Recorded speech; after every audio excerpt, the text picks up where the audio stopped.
So what do we know about Habakkuk? We don't really know very much. Sure, we've heard of him. Sure, we know that he was a prophet.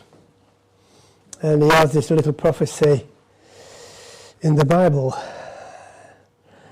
And we know that he prophesied to the southern kingdom. His name has got a wonderful, wonderful meaning. His name means to enhance or to cling. And it would seem, looking at the small prophecy that we have, that he spent his time embracing and clinging to his God. There are 3 chapters in Habakkuk. Only the first verse of every chapter,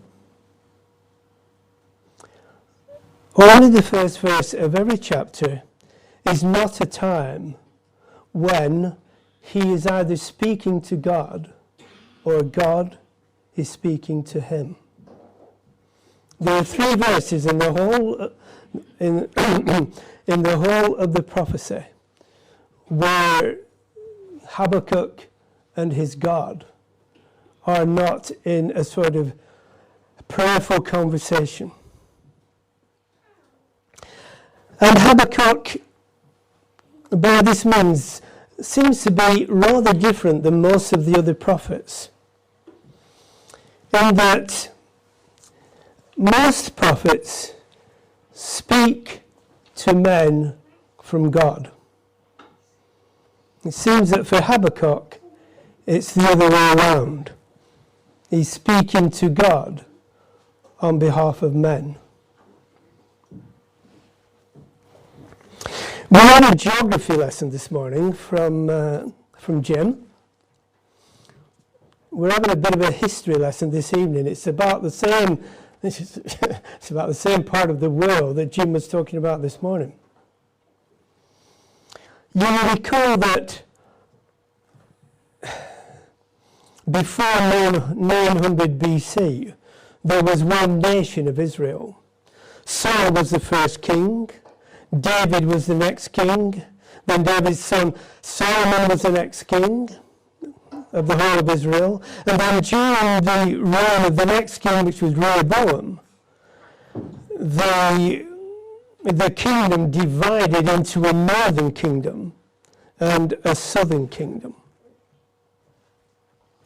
That was about 931 BC, which is, in terms of where we are now in 2015, is only 3,000 years ago. It's not all that long ago. But that's when it divided up in 931 BC. And the northern kingdom lasted for about 190 years. And then it was taken over by, in fact destroyed, by the Assyrian Empire in 722 BC. That's as long as it lasted.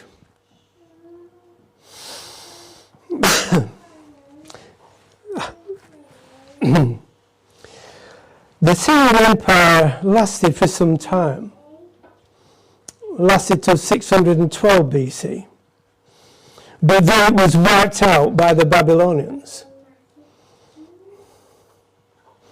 The southern kingdom of Judah was first attacked in about 605 BC and utterly destroyed in 586 BC. So we can place Habakkuk somewhere around 600 BC. Because in verse 5 it says, "Look at the nations and watch and be utterly amazed, for I am going to do something in your days that you would not believe." So we can place Habakkuk prophesying to the southern kingdom somewhere around 600 BC. As I said, the first attack was in 605, so it would obviously obviously had been before then, probably somewhere between 605 and 612, and utterly destroyed in 586, which took something like 20 years. Life moves a lot speedier these days. If you've got an NIV Bible like mine, there are neat headings that outline what is coming next.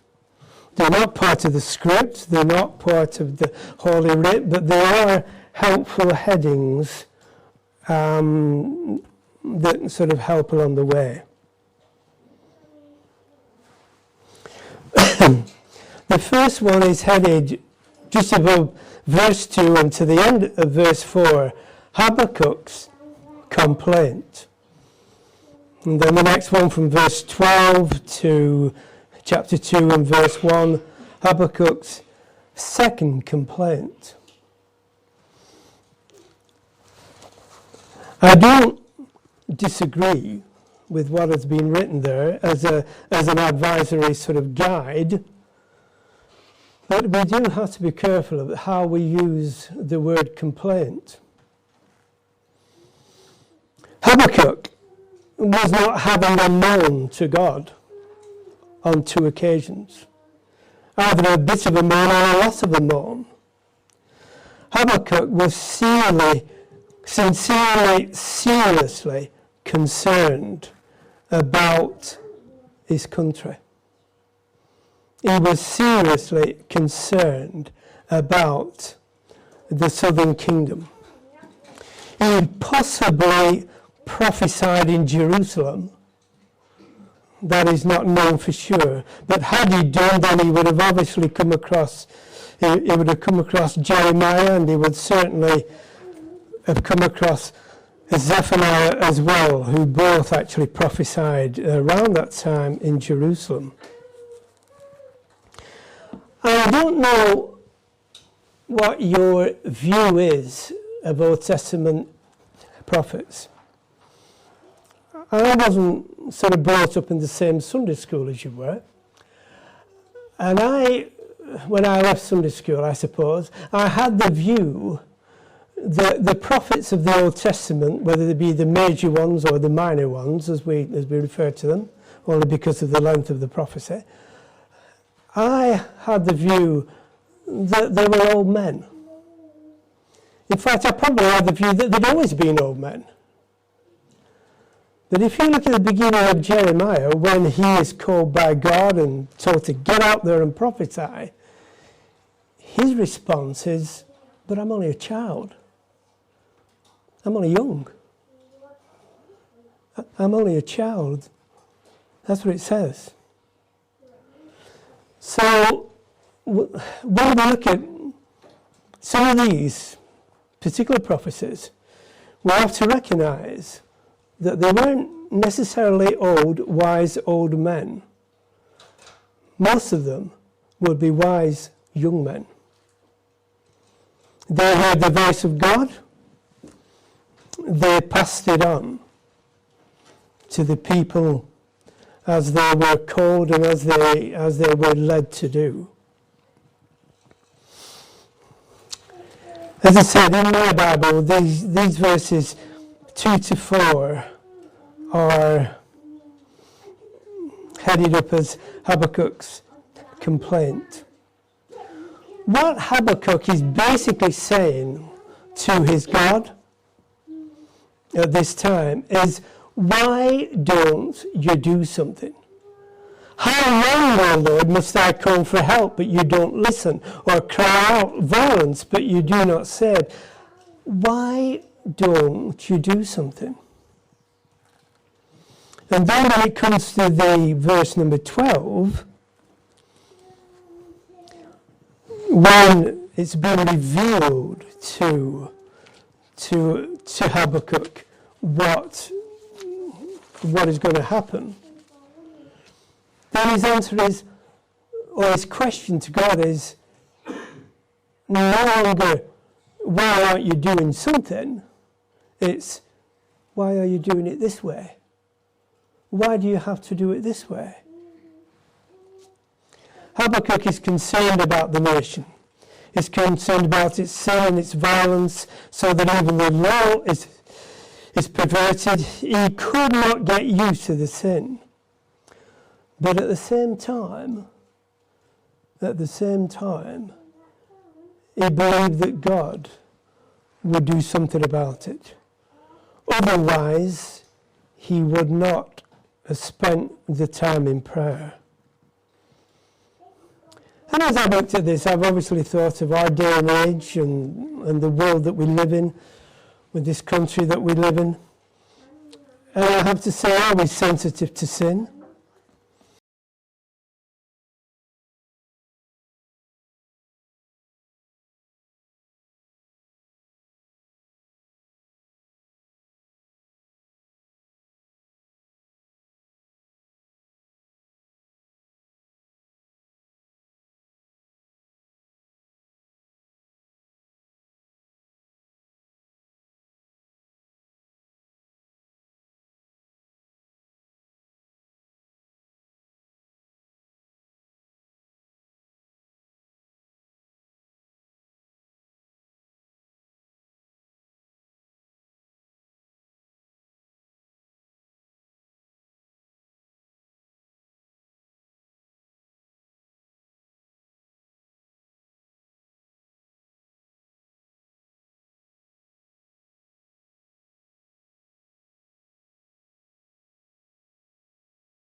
And Paul uses that in writing to the Galatians.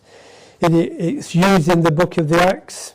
It's used when he writes to the Romans as well, and it's used also by the writer of the Hebrews. I just want in closing to look at the 5 woes that are outlined in chapter 2, and to see what these woes are, and to basically understand that they are so typical and they are so applicable to our situation in this world and in our country today. So let's look at the first. As I said, there are 5 words, verses 6, 9, 12, 15 and 19. And we will look at them. Woe to him who piles up stolen goods and makes himself wealthy by extortion. What is that? In one word, dishonesty. In one word, that is dishonesty. Verse 9. Woe to him who builds his realm by unjust gain to set his nest on high.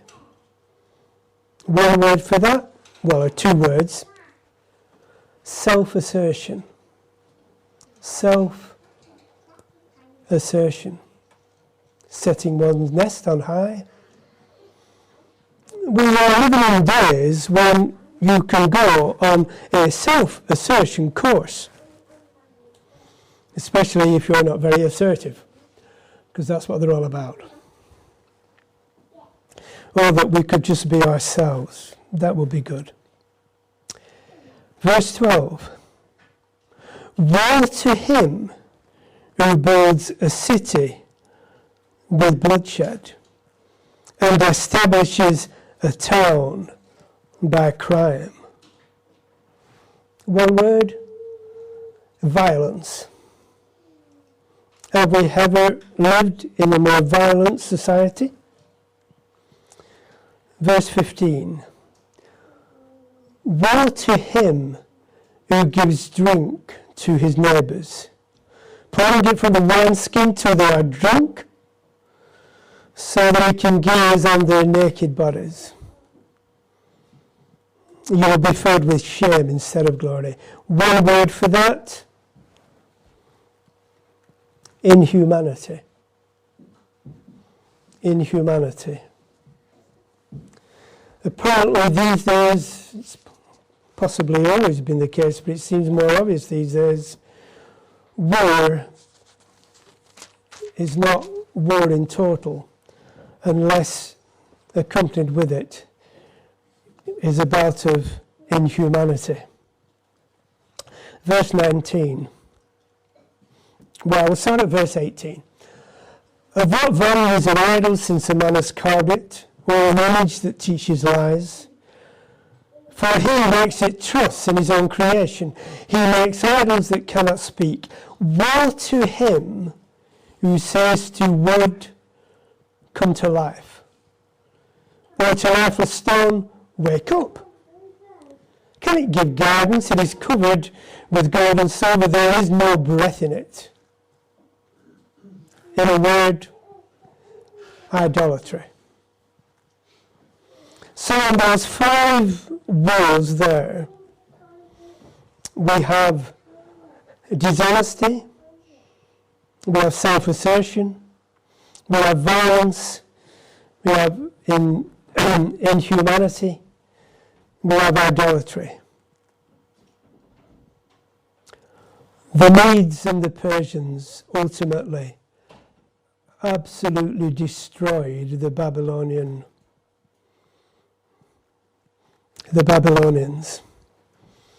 Their conquest over them was utter and absolute. Next week, we will look at chapter 3. And we will look at Habakkuk's prayer. I'm not unaware of the fact that the latter end of Habakkuk's prayer was used more than once, either in this chapel or in the time that we met up at Edwin's, the time of the foot and mouth, where the end of the prayer was very applicable. Though the fig tree does not bud and there are no grapes on the vines, though the olive crop fails and the fields produce no food, though there are no sheep in the pen and no cattle in the stalls. So I am not unaware of that, and I hope it doesn't bring back too bad memories. But at least in the next verse, Habakkuk says, "Yet I will rejoice in the Lord. I will be joyful in God, my Saviour." So next week we will look at chapter 3. We will look at what is effectively a prayer psalm. Because right at the end it says it's for the director of music on string instruments, probably sort of in this day and age, you might say modern day worship leader. And we will look, as I said, at some of the New Testament quotations that arise from this possibly very neglected and very rarely read from book and prophecy.